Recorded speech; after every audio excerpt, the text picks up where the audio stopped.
கொள்றோம் விசிட்டோட வேற வேணும் அப்படி அவரோட அவர் இந்த மாற்றம் பெற இந்த குத்தகை ஆக்கள் எடுக்கக்கூடிய மாற்றங்கள் இயலாது. சபைதான் தீர்மானிக்கும். அது சபைதான் தீர்மானிக்கும். பெரிய பெரிய எடுத்து தான் எங்களை பெரிய பெரிய உழவர் சந்தைக்கு புரியாமல் உழவர் புரியும் உழவர் டாக்ஸ் இல்லை உணவு டாக்ஸில தான் நீங்க ஒதுக்கி விடுங்க. எப்படி வித்தாலும் புரிய வைக்கணும். ஒன்றும் இல்லை உழவருக்கு புரியும். உழவர் அடையாளப்படுத்தினா எனக்கு புரியும். வியாபாரி வந்து உழவர் அடையாளப்படுத்தினா புரியல. அவங்க அவங்களே வித்துட்டு போகட்டும். அது அவங்களுக்கே பிரயோஜனம் போயிடும். சந்தையிலே 60 ரூபாய் கொண்டு 70 ரூபாய் அதுதான் என்னோட 50 ரூபாய் வித்தவன் 50 ரூபாய் வித்தவன் சந்தையில மரக்கறிகள் பண்ணக்கூடியமா இருந்ததோ அதால பண்ண முடியல. அப்ப இன்னைக்கு சமையலுக்கு எங்க போகணும்? பண்ண திறப்பும் இதே மாதிரி தானே போகணும். இப்போ எங்க இருந்து வந்த நீங்கள்? இனி சாந்த என்ன கிட்டத்தட்ட 4 கிலோமீட்டர் இங்கே இருந்து. அப்போ நீ அங்கே ஊருக்க சரி என்ன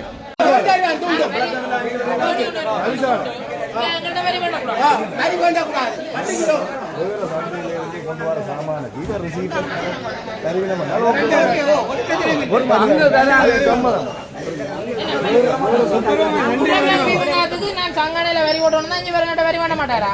உருளைக்கிழங்கு வீவங்காயம் சங்கானையில ராக்கி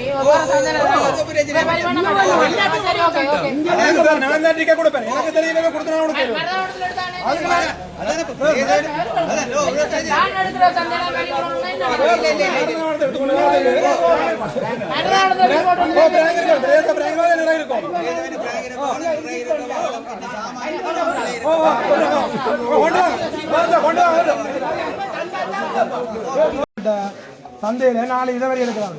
இதே மாதிரி சங்கான சந்தையை நான் தான் குத்தகை கிடத்துக்கு, சத்திய கடை சந்தையை நான் தான் குத்தகை கிடத்துக்கு 4 வித வரி வாங்கலாம்னு சொல்லி சங்கானில ஒரு பிரச்சனையும் இல்லை. இங்கேயும் அதே மாதிரி 500 ரூபா சாமான் கொண்டு வரேன் விற்று அடுத்த நாள் 500 ரூபா சாமான் கொண்டு வரேன். 500 ரூபா சாமான ஒரு நாளே கொண்டு வந்து அதை ஃபுல்லாக விற்பனை அடுத்த நாள் 500 ரூபா சாமான கொண்டு வரேன். சரியோ 500 ரூபா 1000 ரூபா தாரான்னு சொல்ற வரி அதை சொல்ல 1000 ரூபா வரி தாரேன். 500 ரூபா சாமான் கொண்டு வர இந்த வரி தாரேன் விற்கிறபடியே தான் தாரேன். அதே மாதிரி தான் சங்கானது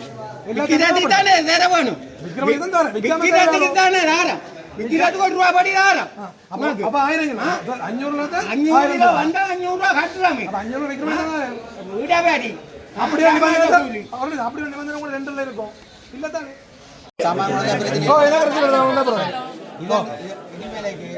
வெளியில இருந்து மரக்கறி கொண்டு வரணும்னு சொன்னா விசிட்டோட வரட்டும்.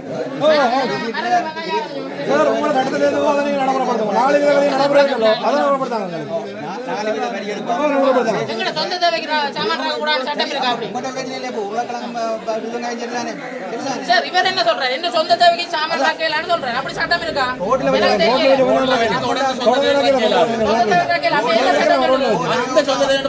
நீங்க சொல்லுங்களேன் சார். உங்களுக்கு தெரிஞ்சா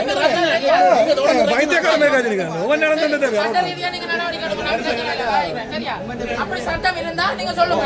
எனக்கு தெரியல அதான் கேக்குறேன். நீங்க படிச்சவங்க பதவியில இருக்கிறீங்க சட்டம் இல்லைன்னு சொல்லி கேட்க கூடாது. என்ன சார் பிரச்சனை? இது பேர் என்ன பணி சொல்றேன்? இவ்வளவு பேருக்கு முன்னால நான் அந்த சாமான என்ன சொந்த தேவைக்கு சாமான் வாங்க கூடாதுன்னு நீங்க சொல்லுங்க. சரியா சரி இல்ல ஒரு பிரச்சனையும் முடியல. இன்னும் நான் ஒண்ணு கேட்கணும்.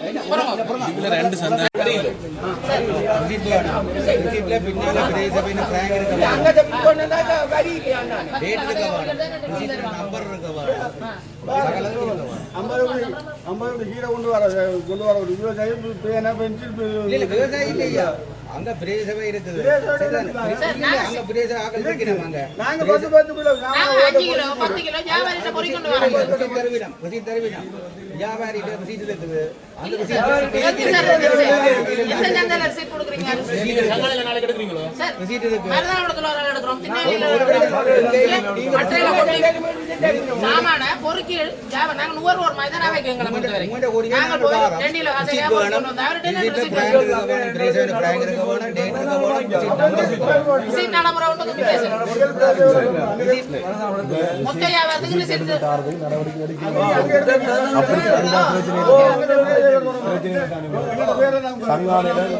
சரி, நான் ஒன்று கேட்கிறேன்.